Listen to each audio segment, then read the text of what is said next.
Hi and welcome back to the channel. It's our final day in the electrifying city of Bangkok, the first stop on our epic journey across 2 continents and 5 countries.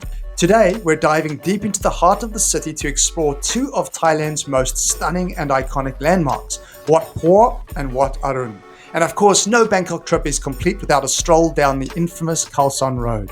We're doing it all. Temples, street food, riverboats, and chaos without breaking the bank. I'll reveal exactly how much we spent on everything from food to transport later in the video, so stick around. It's a rainy morning, but that's okay. We've got a chill start planned, and hey, it's never too wet for a swim. First up, a delicious Thai lunch and the smoothest of fruit smoothies to get the day started. Let's get into it.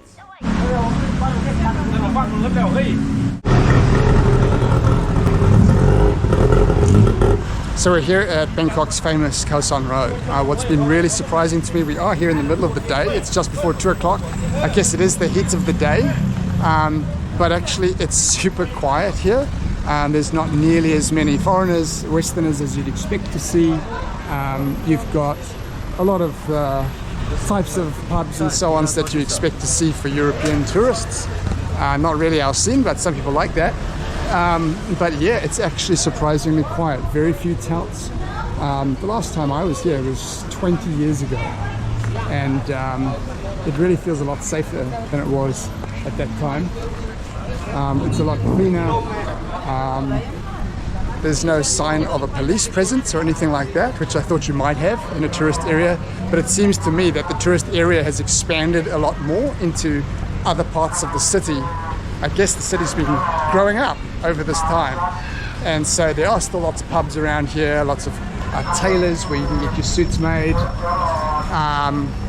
7-Eleven everywhere. I've got to get a 7-Eleven t-shirt, greatest store on earth, but a lot cleaner and a lot safer feeling, less gritty than what I remember from 20 years ago.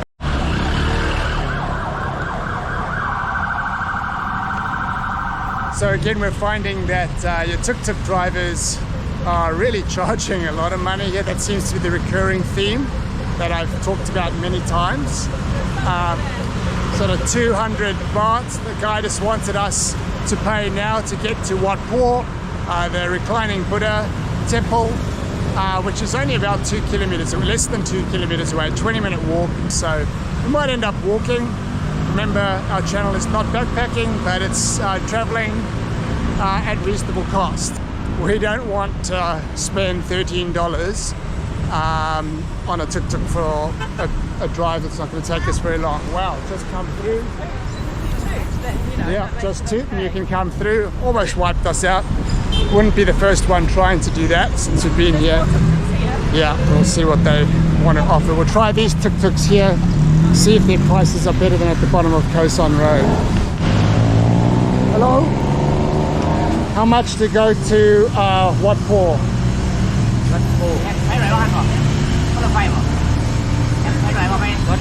Yeah. How much? You speak English? Yeah. What are you looking at? Just going to Wat Pho. Wat Pho? How much on the... Not for 80 baht, but now Wat Pho, they are ceremony. Yeah. They open every day. Today after 5 o'clock open again free. Yeah. Oh, okay. I am teacher. That is my school. Right. I don't want to sell you anything. Okay, so 80 baht. Yeah.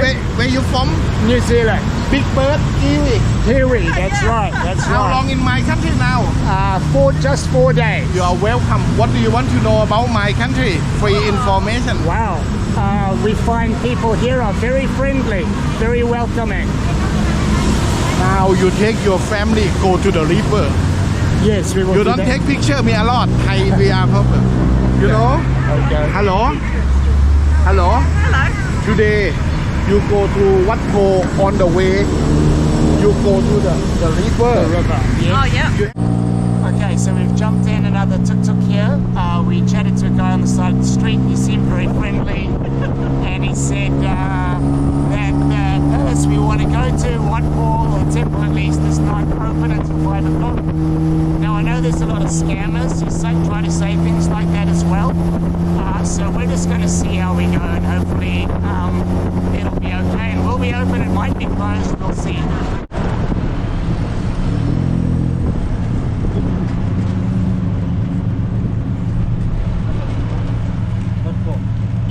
You there? Right. Thank you. We weren't sure how that tuk-tuk ride was going to go.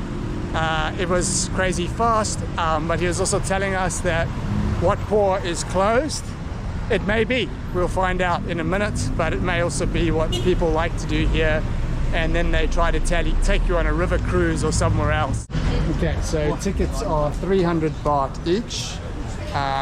Kids don't get any discount, and they only accept cash, which is a little bit annoying. We're probably going to run out of cash. So I thought I was going to have to change into longs again here, as I did have to at the Grand Palace, but I didn't have to. Shorts are totally okay, but again, women in particular just need to be careful about what they're wearing and dress with great modesty. So it does look like those guys down at the tuk-tuk stop, including the teacher who was very friendly and spoke good English, were trying to scam us. Yep. Because he kept saying, no, Wat Pho is closed, it's only opening at 5 o'clock again, it's only 2:15 now, or you should take this river cruise around here, it's only open today. And you just got to stick to your guns and say, no thank you, I think we will go and check it out for ourselves. But then he also had his friend there, because they offered us a ridiculously cheap tuk-tuk to get to a different place, as if we would, accept that. Yes.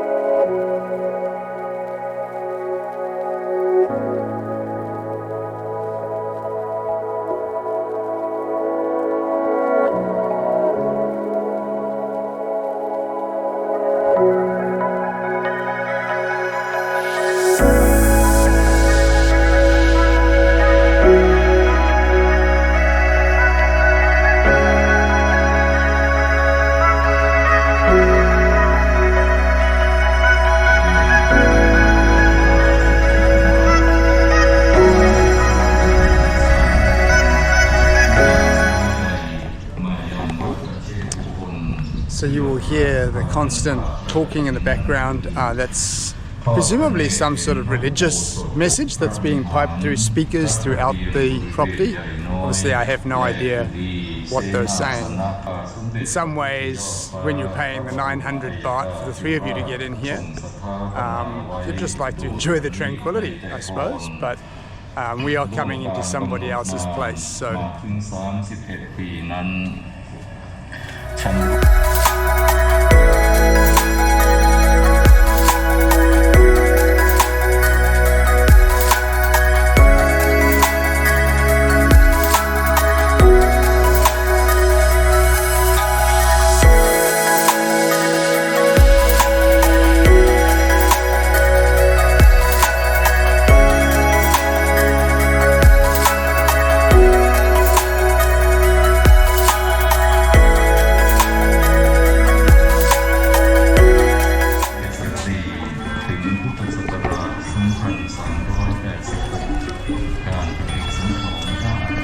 Plenty of options of things that you can buy and Western style cafes for you to get any drinks that you need. Now we're going in to see the Reclining Buddha. So you need to take your shoes off and put them in these green bags and carry them with you. No hats inside here as well, I think, is a sign of respect. Beware the pickpockets even in here. See how big it is, right? Look at the size of that. That must stand at least 10 meters, 30 feet, 35 feet high.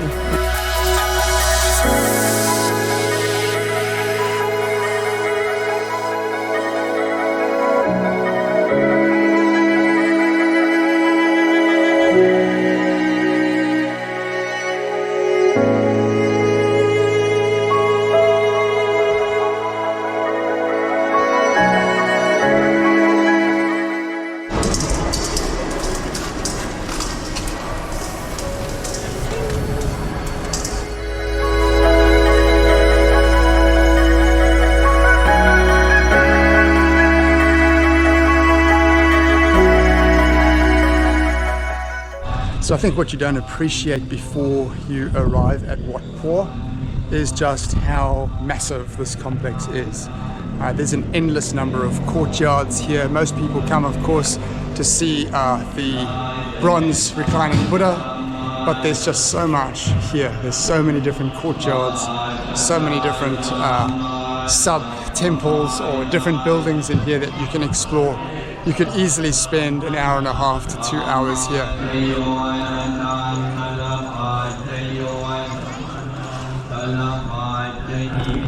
They're having some kind of service in here right now.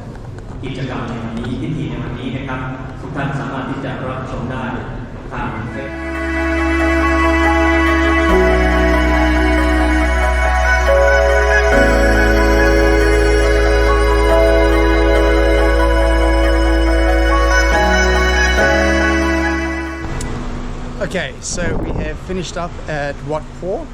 I really got caught out by the fact that they only accept cash for entry here. We're leaving tomorrow morning, so I always try to minimize the amount of money that I change, try to use my credit card as much as possible. But yeah, we've been surprised here at how much you have to use cash for everything.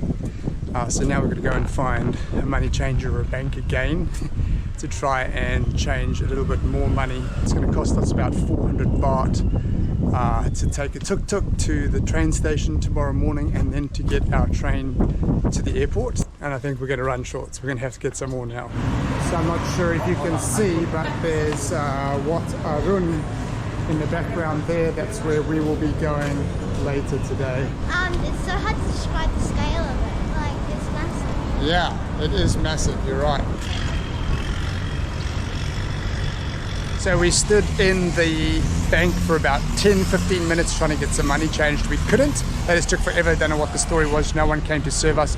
So we're just taking a chance now, and we're going to get the ferry over to Wat Arun, which you can see just over there. So join us on this next adventure. Always room for a few more on a Southeast Asian ferry. That's the edge of the boat over there. We're holding on for dear life. Okay, now let's Make sure you hold on to me, guys. No, you still want us right. Yep, I'm holding on to you. Here we are on the Pho River. And it's only a 2-minute ride really to get across to Wat Arun on the other side of the river. Plenty of people on board this boat.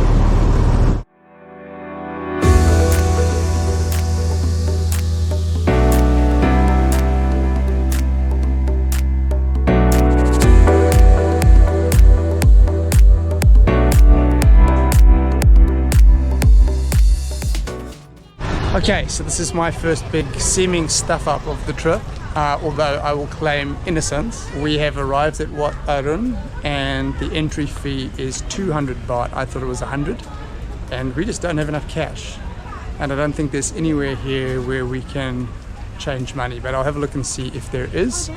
But yeah, twice the price. I suspect that the price has gone up recently from when I planned this part of the trip, which was 6 or 8 months ago. So the saga of having no money continues. I actually found this mobile money exchange part. It's the same company that has exchanges at the airport, but at the airport they're a complete rip-off. Here their rates are very competitive, but they're at the back entrance to Wat Arun, not the one as you just get off the ferry. So the rates were really good, allowed us to get some cash. Now, as I said earlier, it turns out that the price has doubled over the last few months to get in here to 200 baht. Each kids are the same price as an adult if they're 11. They do give you a room temperature, almost hot bottle of water, but we're in, which is good. And I like the label on the board. And you get a stamp on your arm. Look at that. Temporary tattoo. And it is very cool that the bottle has the Wat Arun label on it. Here we are at Wat Arun.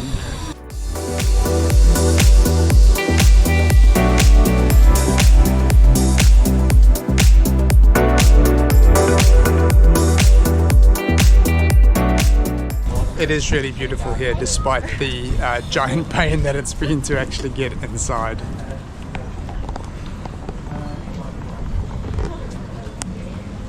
This is Bald and Bankrupt's Wall of Hotties.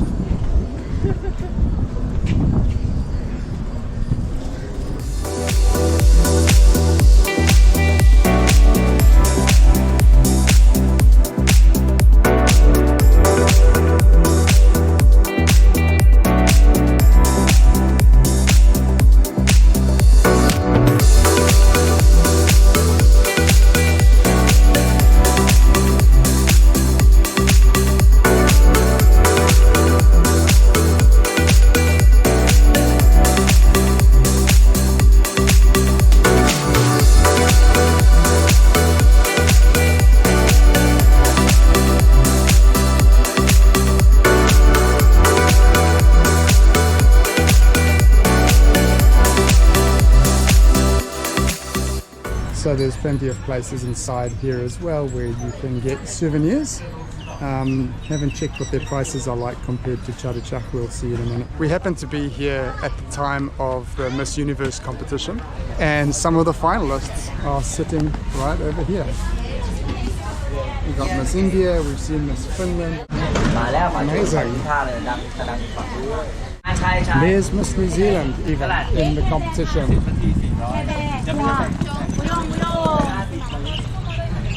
Oh, there you go, Grace. Come get your photo here.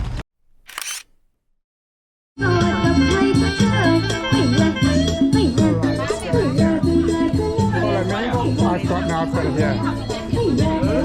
Hello, 3. Thank you.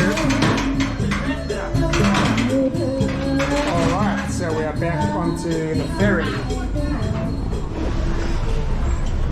Oh, we may have just missed that one. There goes the boat before us, and it just goes straight over there. There's the next one turning around to come across, I suspect. The security guy for the ferry is wearing a life jacket even though it's on land, but nobody on the boat is. Yes. There's our driver.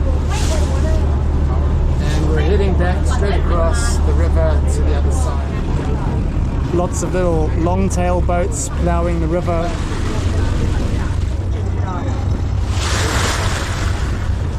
And here we are back at the ferry terminal on the city side again.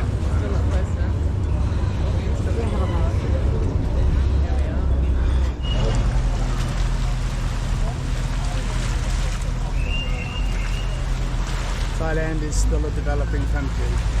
You can't escape that reality.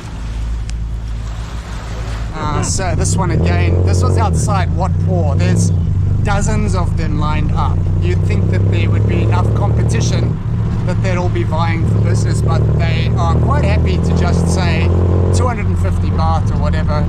The guy that we're with here now wanted 250, we bargained down to 150. It's only 3 kilometers to our hotel. So and they can weave through the traffic. It's not like they have to sit in the traffic. Exactly. So it's going to be a 6 or 7 minute trip for him. So finally, I think we got a decent deal.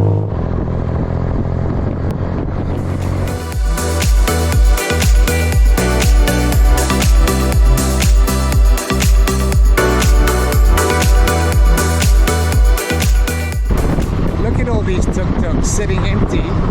You'd think they'd be more competitive in their pricing, but they're really not. Or just have that. Well, check this out. Oh well. Whoever's got the biggest vehicle goes first.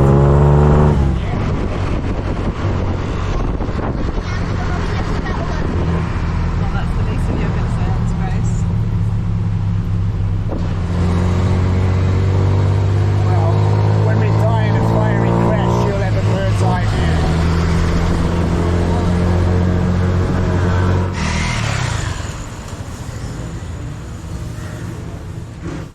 So it's our last night here in Bangkok now, because it's close to the equator. Daytime and nighttime tend to be a similar length. In summer and winter it means you have sunset quite early all year round. So it's just on 6:45 in the evening here, and already it's getting quite dark, that's quite cool, because it means you can be outside with young kids even and see the lights of the town before it gets too late. What I love about this street is you've got a mix of places catering for foreigners or Western tourists, but you've also got places like this, clearly for locals, which is awesome.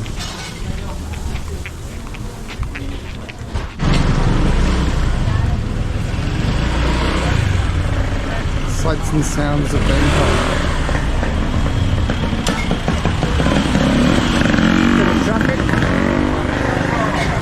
No such thing as a one-way street here. It's whatever way it needs to be. Plenty of food options around here. You can't walk 20 meters without finding another place to eat. But prices vary quite a lot. So we've been eating at places that are typically 70 to 80 baht per person for a meal. But some other places just next door could be 150. So You got to shop around to get a good deal. Also check on Google. You can have a look at Google reviews. I picked restaurants based on that, and that means that we've gotten restaurants that are pretty well priced and where the reviews are good, and we've had very good food everywhere we've been. A tradition that Elizabeth and I have is when we leave a city, we buy one beer that's a local beer. Now, we are not big drinkers at all. We almost never buy alcohol, but this is our tradition. So here we have Singha beer, which is an original Thai beer. It says the original Thai beer. What a day! We feasted on amazing Thai food, survived a few more wild tuk-tuk rides, dodged some classic scams, soaked in the beauty of Wat Pho and Wat Arun, cruised the river for pocket change, and wrapped it all up with an ice-cold Singha beer. Not a bad way to end our Bangkok chapter. Now, I want to hear from you. What do you think was the highlight of our Bangkok adventure? Drop your thoughts in the comments. We read every single one. And don't forget, tomorrow we're hopping on a 13-hour flight to our next destination. So hit that subscribe button and turn on the bell to follow the rest of our 5-country, 2-continent journey. There's so much more to come. But as promised, here's what we spent in the last 24 hours, from transport to temples to tasty bites and everything else. See you in our next country.